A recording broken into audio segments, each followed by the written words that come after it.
Está começando o Futebol de Sutiã e hoje você confere os comentários da 30ª rodada do Campeonato Brasileiro. E ainda confere uma matéria especial do Brasil Poker Tour que aconteceu aqui em Florianópolis. E você também vai ver uma entrevista com Vinícius Marques, que já foi campeão brasileiro de xadrez. Ele trocou esse esporte pelo poker. Não saia daí!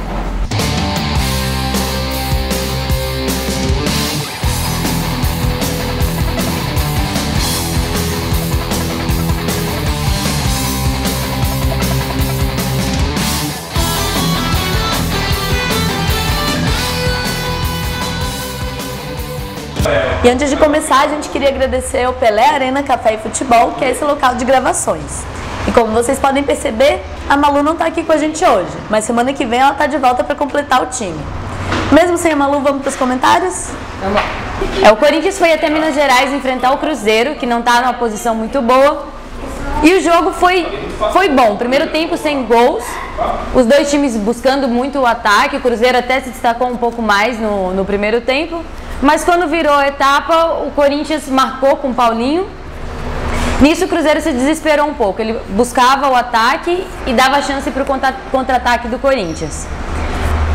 Teve um pênalti que não existiu, o juiz tirou da cabeça dele que foi pênalti. O jogador se jogou, simulou legal o pênalti, o juiz caiu na dele e deu o pênalti.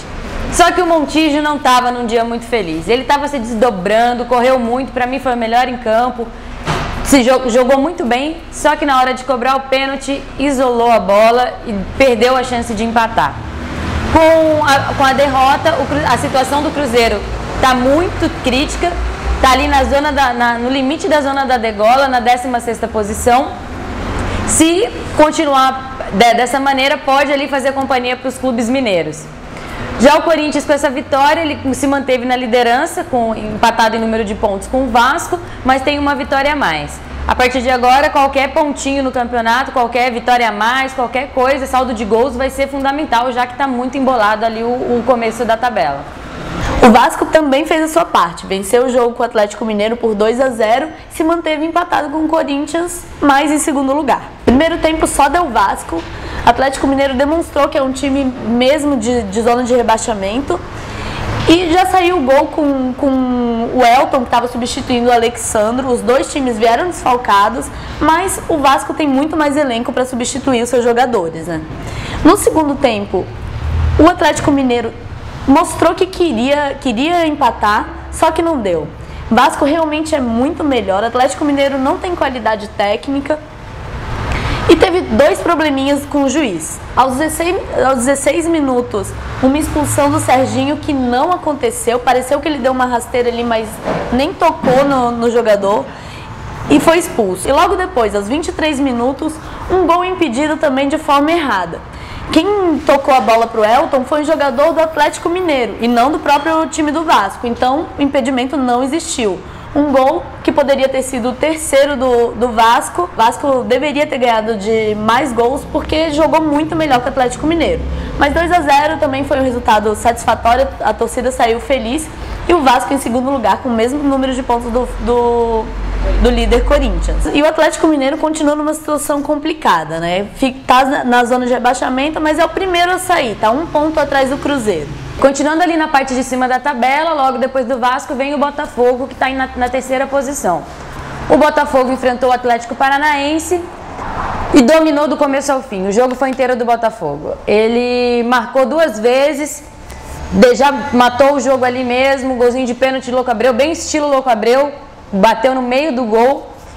E o jogo terminou assim, o Atlético Paranaense, que depende da criatividade do Paulo Baier, estava nulo. O Paulo Baier não jogou bem, não maestrou, ficou muito apagado. E sem criatividade, o Atlético Paranaense se rendeu e com essa derrota continua ali fazendo companhia para o Atlético Mineiro, para o América Mineiro e para o Avaí na zona de rebaixamento. O Atlético Paranaense segue na zona de rebaixamento na 18ª posição. Já o Botafogo, que no meio da semana enfrenta o Santos para recuperar um jogo da 21ª rodada, tem grandes chances de assumir a liderança se ganhar esse jogo. E o Flamengo foi até o Ceará e ganhou com um placar pequenininho ali, 1-0. Também é sempre difícil jogar contra o Ceará em casa. Mas o jogo, o Flamengo adiantou a marcação e foi só do Flamengo, que finalizou pouco, mas conseguiu um golzinho com o David, que finalmente desencantou. O problema nesse jogo foram as 2 expulsões que vão dificultar a vida do Flamengo para o próximo jogo.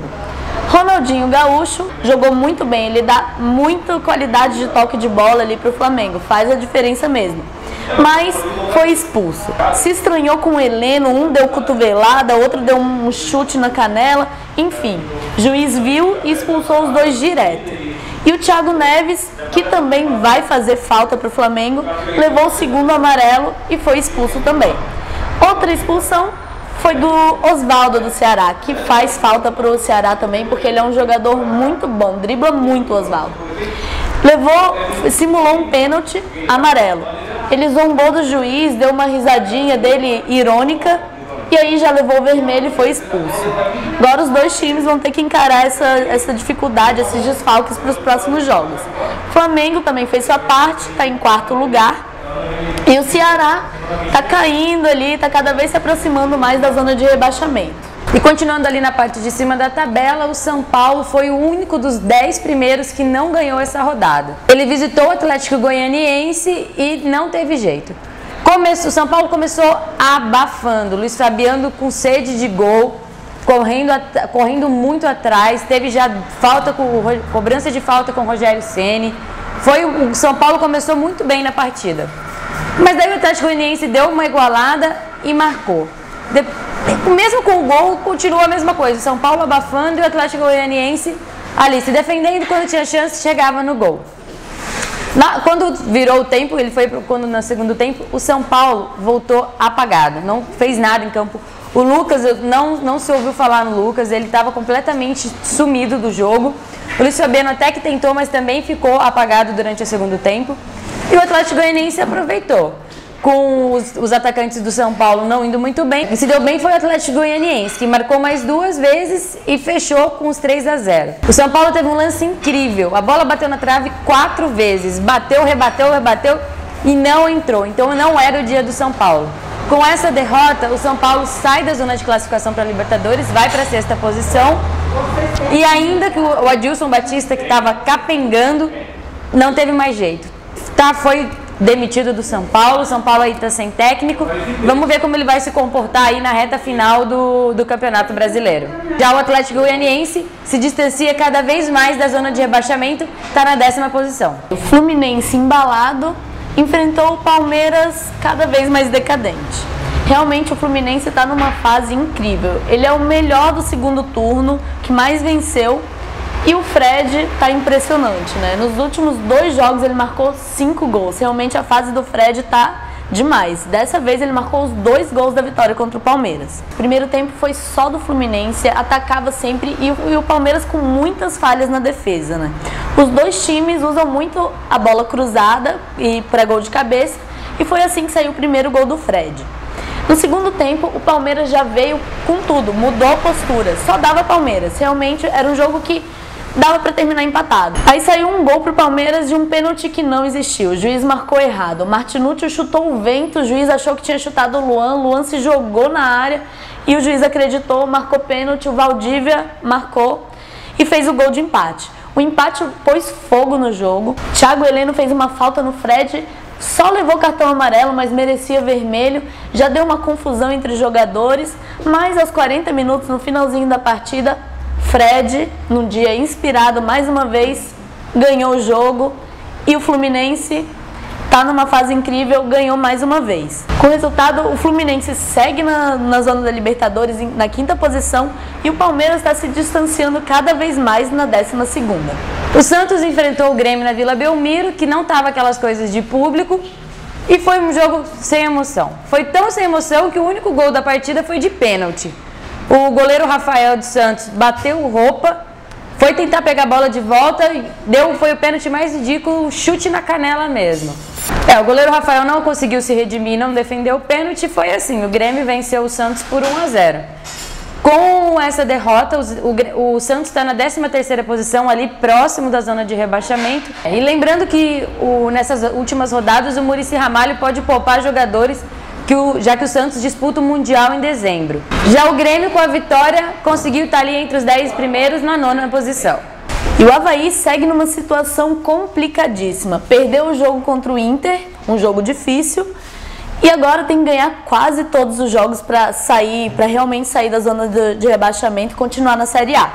Mas o jogo foi do D'Alessandro, o nome do jogo. Ele fez 2 gols pro Inter, deu passe pro outro gol, deu drible, arrancada, ele foi realmente o nome do jogo. O primeiro tempo começou com o Avaí com muito mais garra, saindo a bola muito rápido. Foi assim que saiu o primeiro gol, já começou ganhando. E o primeiro tempo terminou com o Avaí ganhando. A torcida já estava com uma pontinha de esperança ali, até que o D'Alessandro resolveu fazer um segundo tempo impecável, empatou a partida.